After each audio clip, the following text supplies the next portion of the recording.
महाभारत की 5 ऐसी कहानियाँ जिनके बारे में आपने शायद ही सुना होगा। आपको धार्मिक ग्रंथ महाभारत से जुड़ी अलग अलग कई कहानियों के बारे में मालूम होगा, लेकिन इनमें कई ऐसी भी कहानियाँ हैं जिनके बारे में आप शायद ही जानते हों। जानिए धार्मिक ग्रंथ महाभारत से संबंधित ऐसी ही 5 कहानियों के बारे में। पहला, जब कौरवों की सेना पांडवों से युद्ध हार रही थी तब दुर्योधन भीष्म पितामह के पास गया और उन्हें कहने लगा कि आप अपनी पूरी शक्ति से यह युद्ध नहीं लड़ रहे हैं। भीष्म पितामह को काफ़ी गुस्सा आया और उन्होंने तुरंत 5 सोने के तीर लिए और कुछ मंत्र पढ़े।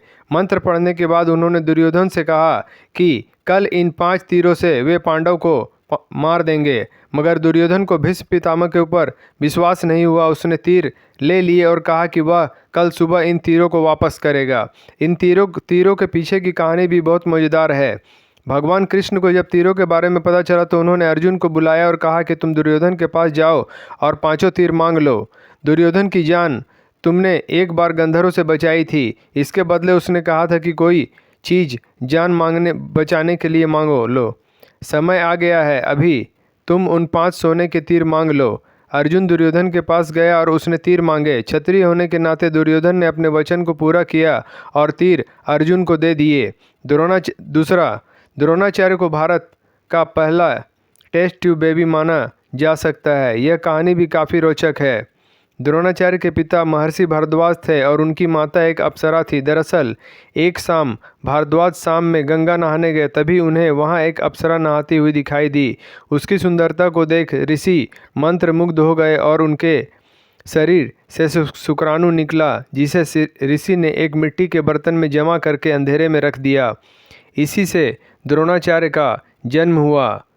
तीसरा, जब पांडवों के पिता पांडु मरने के करीब थे तो उन्होंने अपने पुत्रों से कहा कि बुद्धिमान बनने और ज्ञान हासिल करने के लिए वे उनका मस्तिष्क खा जाएं। केवल सहदेव ने उनकी इच्छा पूरी की और उनके मस्तिष्क को खा लिया।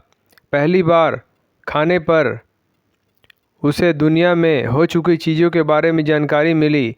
दूसरी बार खाने पर उसने वर्तमान में घट रही चीज़ों के बारे में जाना और तीसरी बार खाने पर उसे भविष्य में क्या होने वाला है इसकी जानकारी मिली। चौथा, अभिमन्यु की पत्नी वत्सला बलराम की बेटी थी। बलराम चाहते थे कि वत्सला की शादी दुर्योधन के बेटे लक्ष्मण से हो। वत्सला और अभिमन्यु एक दूसरे से प्यार करते थे। अभिमन्यु ने वत्सला को पाने के लिए घटोत्कच की मदद ली।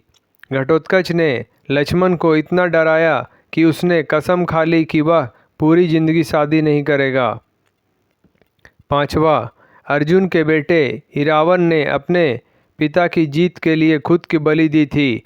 बलि देने से पहले उसकी अंतिम इच्छा थी कि वह मरने से पहले शादी कर ले, मगर इस शादी के लिए कोई भी लड़की तैयार नहीं थी क्योंकि शादी के तुरंत बाद उसके पति को मरना था।